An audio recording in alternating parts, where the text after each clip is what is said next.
Welcome to the Hidden Palace with Skyblaze.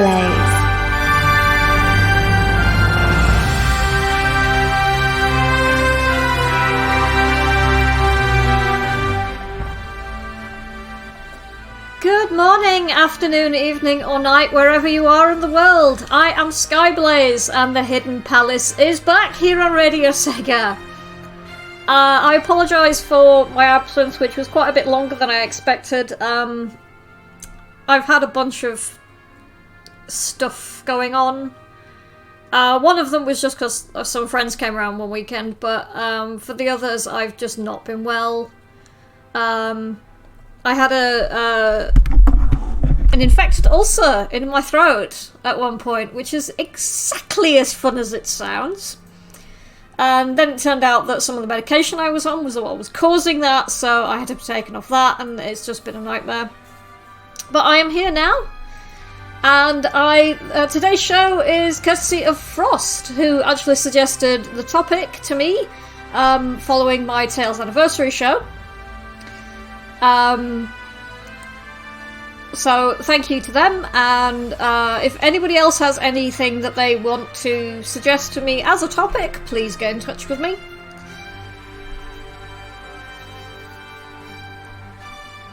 And the Discord chat is making me feel super old. Frost was talking about the DS version of Mario and Sonic at the Olympic Games being a major part of their childhood. For context, I bought a Game Boy Advance when I was in my first year at university. You're making me feel really old here, guys. You're hurting me.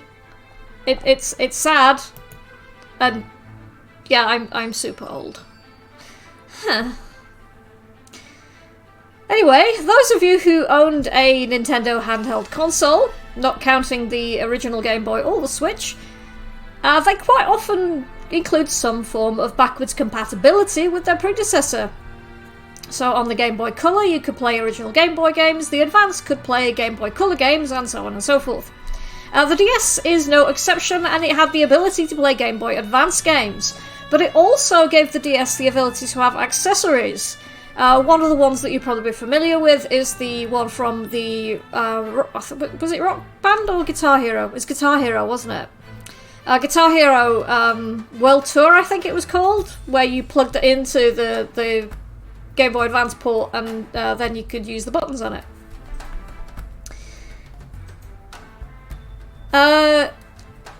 However, there were other accessories that you could use, which also used that cartridge port.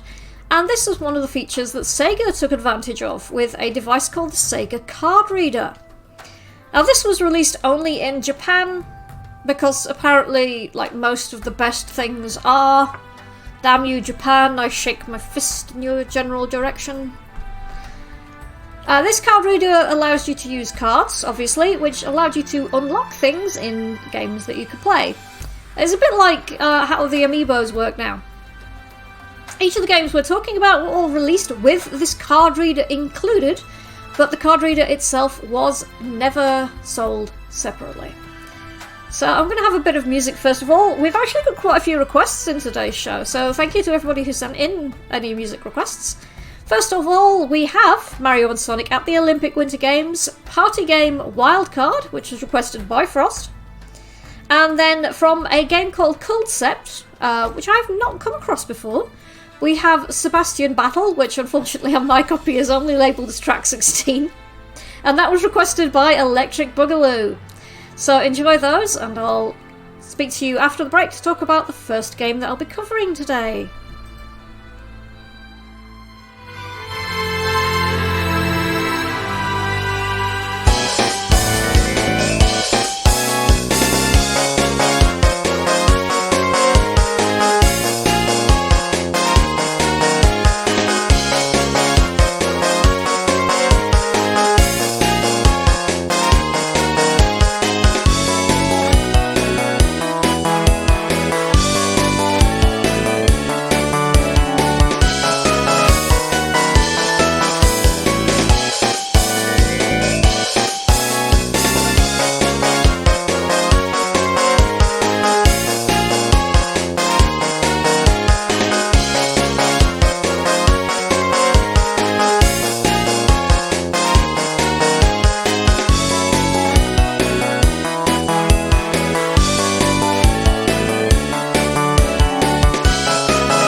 And we are back. And that was Concept, track 16, aka Sebastian Battle, requested by Electric Boogaloo. Electric Boogaloo tells me that Concept is a long-running series in Japan, and only a few of them ever made it west.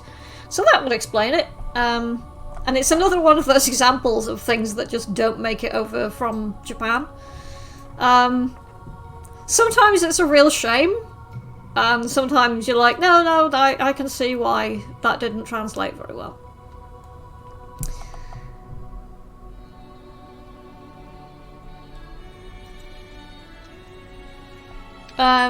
Also, I'm reminded again that Electric Boogaloo really ought to be doing my job. And Nicholas the Man says, Electric Boogaloo could probably do both the Hidden Palace and Individual at the same time. That would be interesting to see. I'm not quite sure how that would work. Maybe we should try that for an event sometime. I'm not sure Electric Boogaloo would be keen on the idea. Anyway, back to the topic at hand. The first of the games for the Sega Card Reader that we'll be discussing is Oshare Meijo, or aka Fashionable Witches. It's also sometimes known as Love and Berry. And this particular version is Love and Berry DS Collection, which was released in 2006. The titular characters Love and Berry are magical witches who possess the power of fashion magic. I'm getting unfortunate flashbacks to Final Fantasy X-2. This allows them to change their clothes instantly. Originally this was an arcade and collectible card game from Sega. The DS Collection plays pretty much exactly how the arcade game does. Just see what's going on in the chat. Electric Boogaloo saying, I don't have the voice for radio. Official The Hidden Palace and individual co-host Electric Boogaloo. The Hidden Individual not coming soon to Radio Sega, says Resident SD. Oh dear. Where was I? Have completely derailed me. Thanks, friends. So you start each game by choosing which of Love or Berry that you wish to dress up. Then, using the cards you get with the game, or those that you can purchase, you swipe them through the card reader, and Love or Berry will then wear whichever piece of clothing was on that card. Once you've finished dressing them up, you'll then proceed to a rhythm games section, where they show off their outfits, while you tap the touchscreen to the timing of a tambourine shown on the bottom screen. Depending on how well you perform, you'll get a final score total from the outfit cards used and the accuracy of the rhythm game. One thing that does differ from the arcade game is the inclusion of a story mode and a rival for Love and Berry called Misha. No, not that one. Although they do appear in later arcade games, as a little extra knowledge, Sega launched a Love and Berry fashion line. Oh, Japan. Featuring clothes that were found in the game, as well as accessories and other sundry items which have Love and Berry designs on them.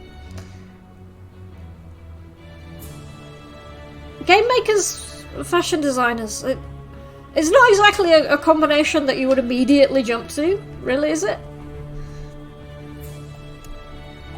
Yeah, everyone be ready for this, because Grey4 is doing the socials for tonight, because 20 is away enjoying themselves at a convention. So, and Gum is here, hello Gum, and saying, I love a good pun. Well, you're not going to find any good puns, they are only terrible puns. My puns are fantastic. No, my love. No, they are not. Yes, they are.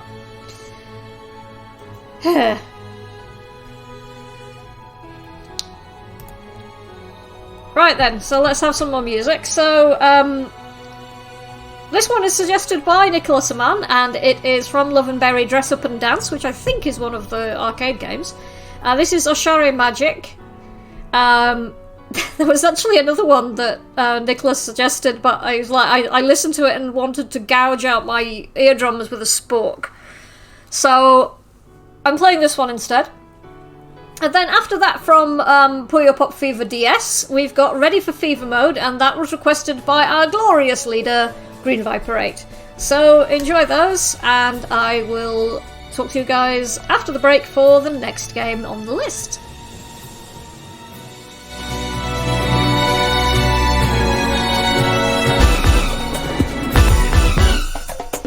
明日はきっと晴れる楽しいおしゃれパーティー魔法の言葉はみんなのおしゃれマジックステップで踊り続けるのいけてないこともすぐに忘れられるよマジレッドグビ終わらせないの歌おうレッドシンギここじゃみんなさ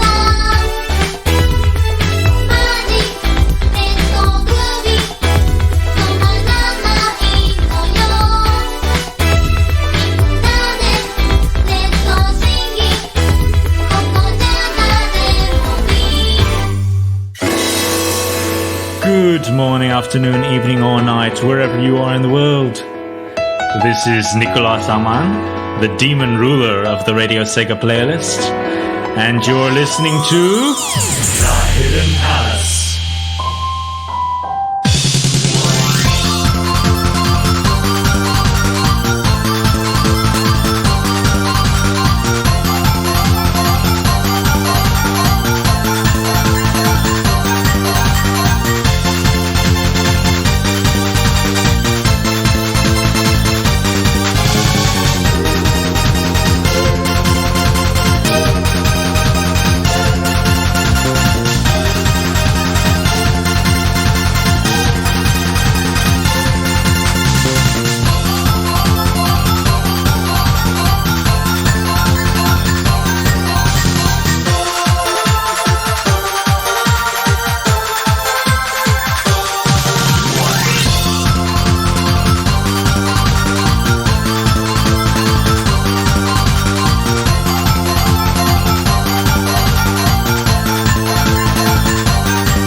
And we are back.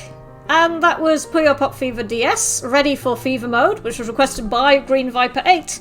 And before that we had Love and Berry Dress Up and Dance, a Share Magic, requested by Nicholas Haman, the demon ruler of the Radio Sega playlist.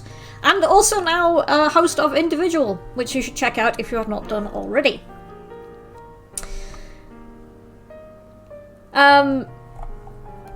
Go said that Ready for Fever Mode sounds like off-brand Mario Invincibility tune, and I can see where Gum's coming from for that one. Actually, it's actually a pretty jazzy tune. It's pretty cool.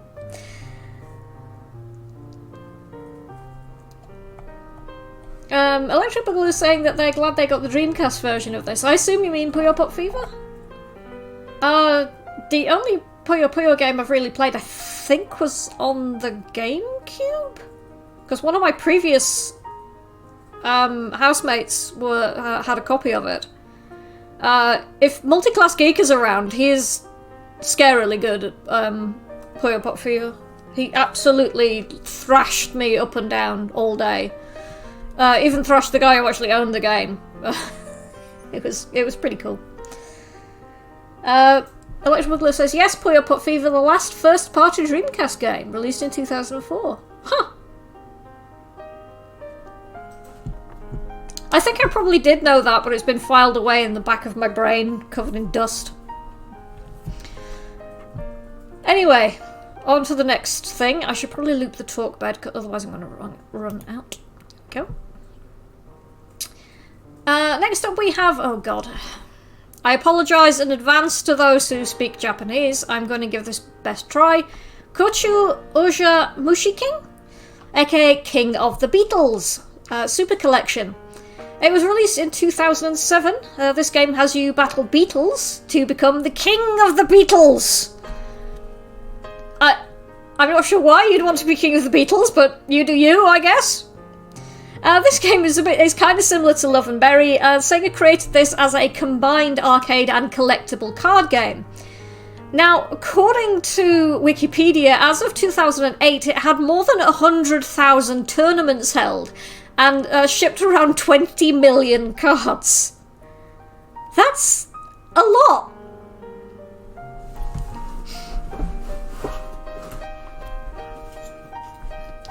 King of which one? Beatles or Beatles? No, not the Beatles as in the popular beat combo. I mean, like, small creatures that crawl around on flowers and stuff. But if you want to imagine it's the other one, by all means, carry on. I wish I had some booze. Oh well. So you have two different types of cards to play. The first is Beatle cards. So, John, Paul, George and Ringo? No? Sorry, I apologise. This is why I need the alcohol, guys.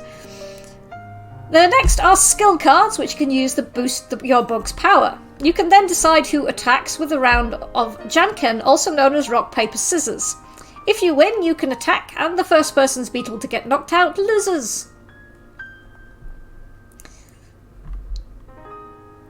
And Nicholas Man saying, well, they've both crawled around on flowers. Have I misremembered Yellow Submarine?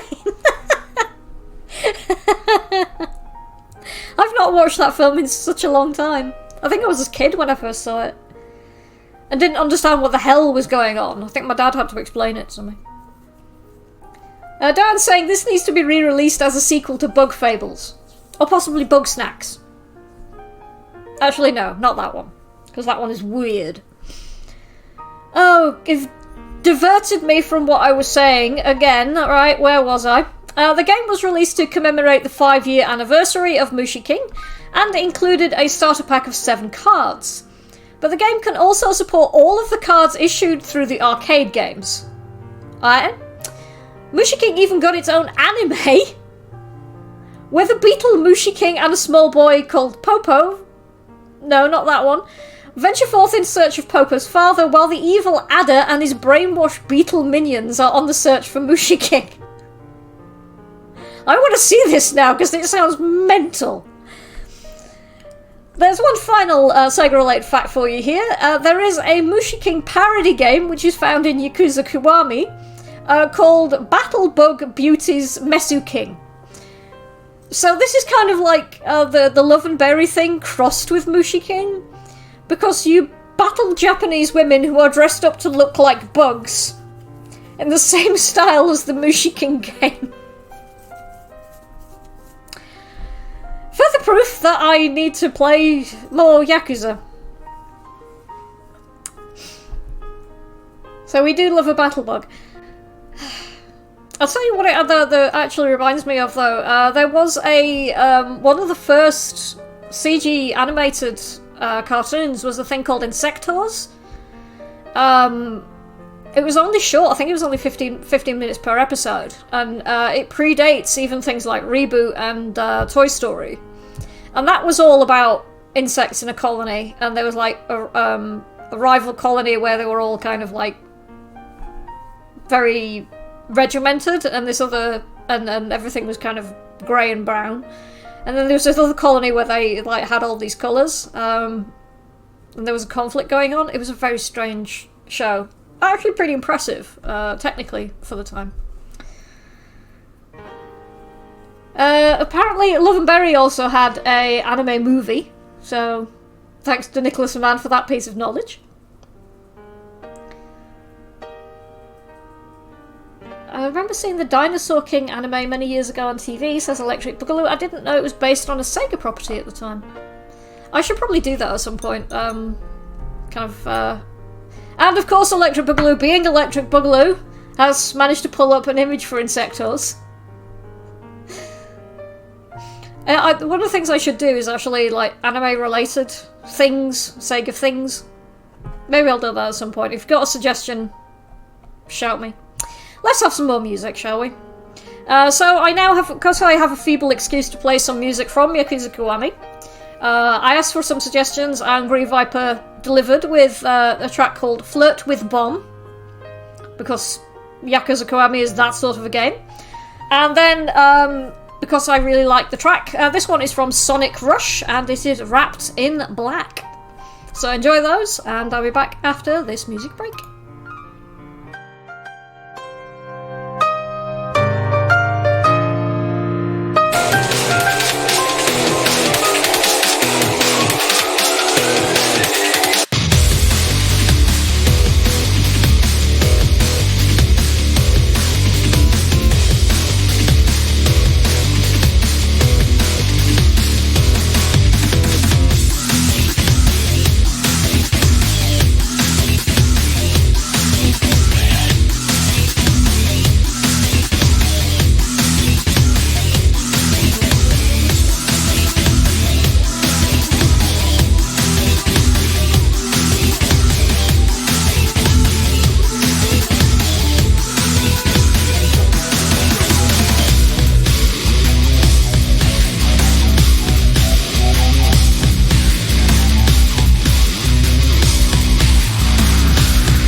Hi, I Need Fruit here from Club Sega, and you're listening to The Hidden Palace with Skyblaze. Please invite me back to the palace.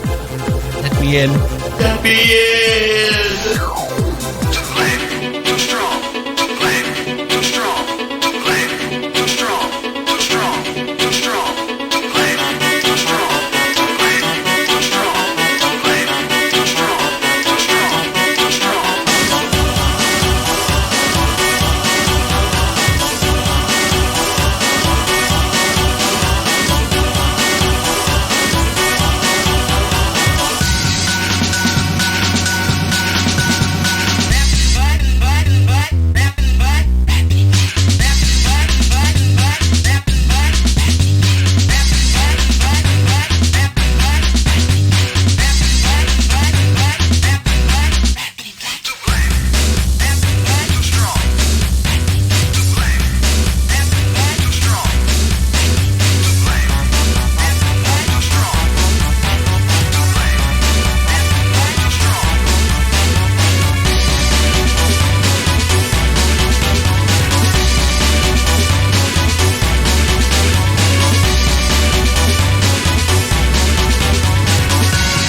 are back, and that was Sonic Rush Wrapped in Black, which of course is a great track. And before that, from Yakuza Kiwami, Flirt with Bomb was requested by Electric Boogaloo. And the entire chat has been talking about Yu-Gi-Oh! Which, you know, people are talking about cards, so... Yeah, me and Grey4 have quite a large collection of Yu-Gi-Oh! Cards. And I had to have a real fight with myself, because of being like a card thing, I had to really fight with myself not to put any Yu-Gi-Oh! Music in the playlist. I resisted, it's fine. But yeah, I was very tempted. Anyway. Final game for tonight is Card de Asubu. Oh my god. Hajimite no DS, or Play with Cards First DS. Assuming that Google Translate can be believed in this particular instance. Now this is a game out of these three which actually had the most trouble finding anything out about, because there's not a huge amount of information about it, and what there was, I had to use a translation app to convert it from Japanese. And they're not always super reliable, so take this with a bit of a pinch of salt.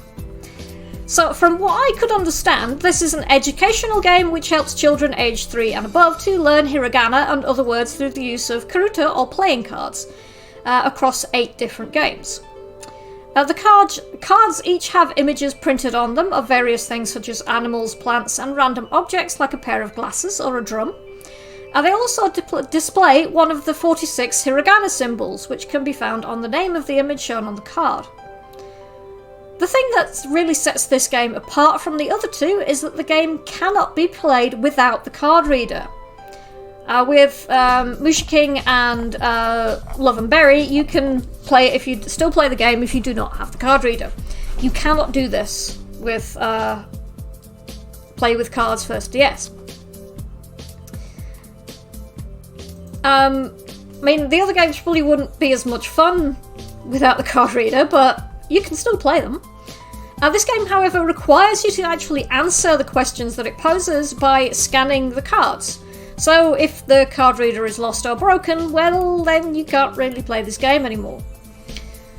So better hope that somebody can fix your broken one, or you'll need to buy a whole new game, because I mentioned near the start of the episode, the card reader was never sold separately.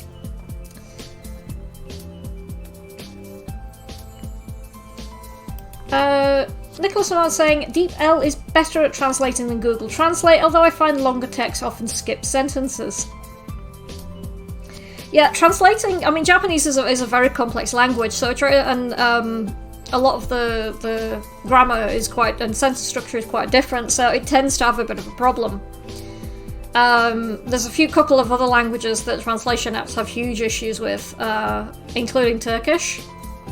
Because Turkish is a combination of about 6 different languages that's kind of, 6 languages together in a trench coat pretending to be a single language. A bit like English. One of the most difficult things for language processing is actually the fact that English makes no sense. Gum's saying it'd be a good idea to put a Find My Phone on your card reader then. Yeah, if you happen to have one, make sure that you don't lose it or break it. I don't think that as far as I know, they didn't make it out of Japan, so you probably don't, but just in case you do. What else is going on in the chat? Gum has been reminiscing about Yu-Gi-Oh! Video games and has found the original soundtrack for Forbidden Memories on the PlayStation 1. I don't think I had that one. We've had a few for... Were they for the Game Boy Advance? I know Grey4 had some for the PSP. And I had one, I think, for the PS2, but I can't remember which one it was. It might have been Julius of the Roses. And it got scratched.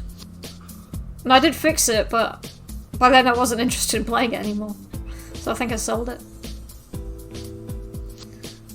English is the people's language because it mashed together all the different people's languages. Yes, because we went over there and stole them. Yeah, we stole your land and we steal your language. There's like so many obscure bits of language. I mean, things like the word shufti, to look, is actually Swahili, apparently. And I mean, there's various bits and pieces in the Yorkshire dialect which actually come from Swedish.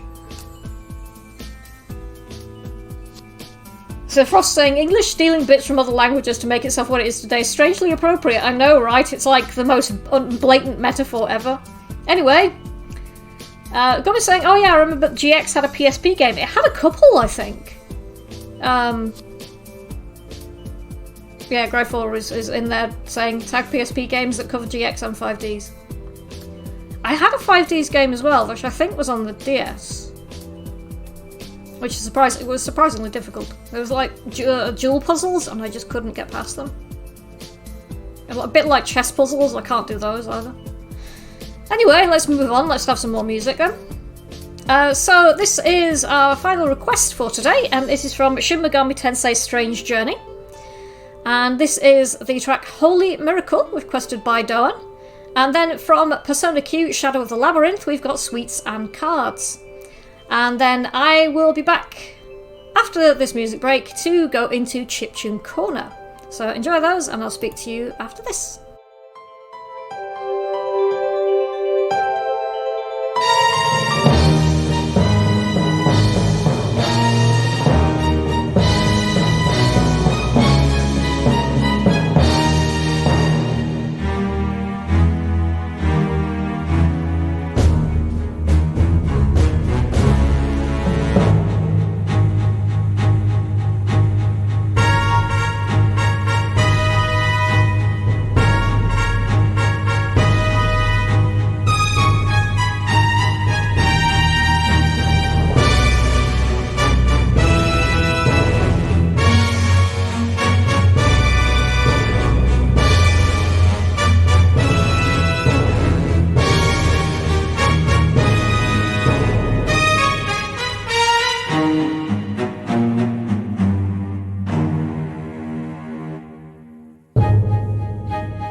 You're listening to The Hidden Palace with the wonderful Skyblaze only on Radio Sega.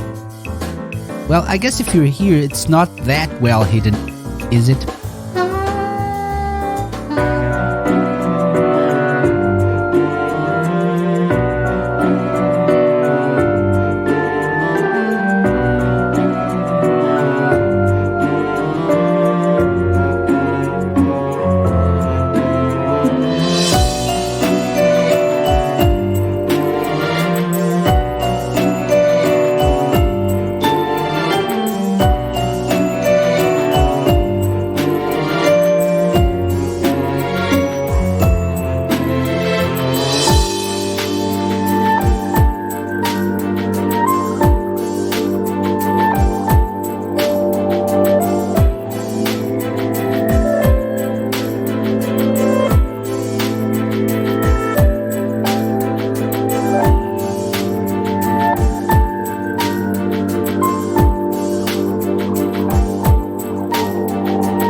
we are back. And that was Persona Q Shadow of the Labyrinth, Sweets and Cards. And then before that we had Shin Megami Tensei Strange Journey, Holy Miracle, requested by Doan. Doan was saying, this is why I tend to pick side with Chaos in Shin Megami Tensei games, because the law side makes such pretty music when you pick a fight with them. It's as good a reason as any. And people were saying the Persona Q track is actually really chill. It is. It actually mixes pretty well with Holy Miracle. And Electric Boogaloo was saying regarding they've got a DS Lite that needs a bit of repair work, and I'm thinking when the weather cools down a bit, I might restart my Wacky Workbench repair streams, because I'm certainly not using a soldering iron at the moment when it's this hot. No. Anyway, on to Chiptune Corner then. Polish musician Jerzy Meyer has been making music since 1989, somehow managing to utilise the limited sound capabilities of the ZX Spectrum 48K to produce lo-fi, electro and 8-bit pop beats. Although he usually defaults to using a Spectrum, he also has experimented with an Atari Falcon, Atari 520 and even a Raspberry Pi. You can find his music on his Bandcamp page, which I will link in the Discord chat, and I think should also be on the social media as well.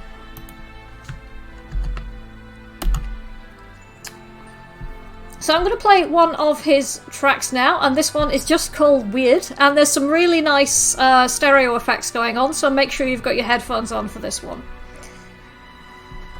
So have a listen to this. This is Jerzy Meyer with Weird. Enjoy, and I will be back after this to finish out the show.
And we are back, and that was Yesmaye with Weird. Check out their Bandcamp page and have a look at listen to some of their other music. Thanks for tuning in today, everyone. Thanks again to Frost for suggesting the topic. And if there's anything you think I should talk about here on the Hidden Palace, you can contact me on Twitter, where I am at Blazing Skies. You can reach me on Discord, where I am Skyblaze42, #5499. Or you can reach me through the official Radio Sega Twitter or Facebook pages. For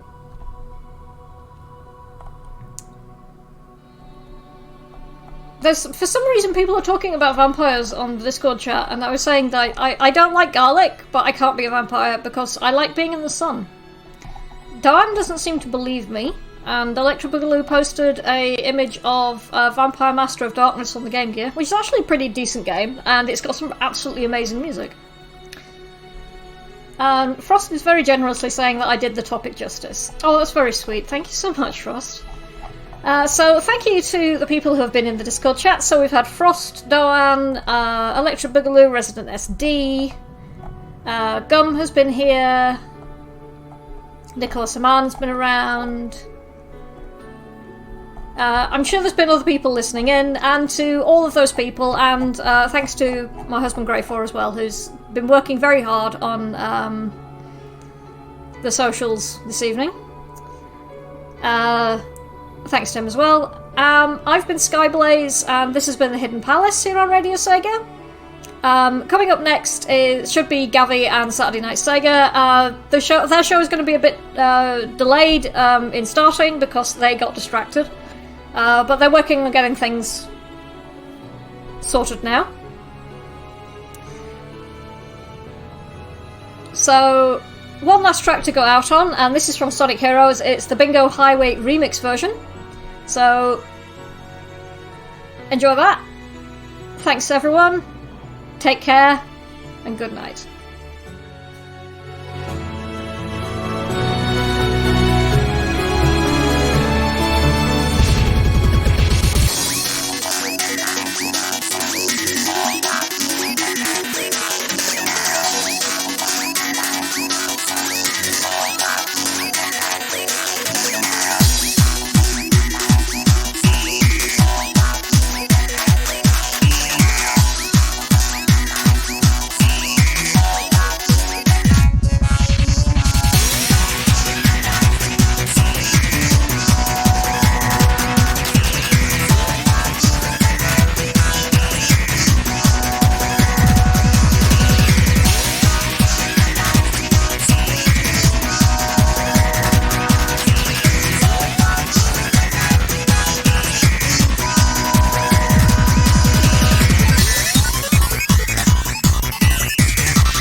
Enjoyed the show? Check out the full Radio Sega live schedule at radiose.ga/shows. Radio Sega, playing the best Sega music 24/7.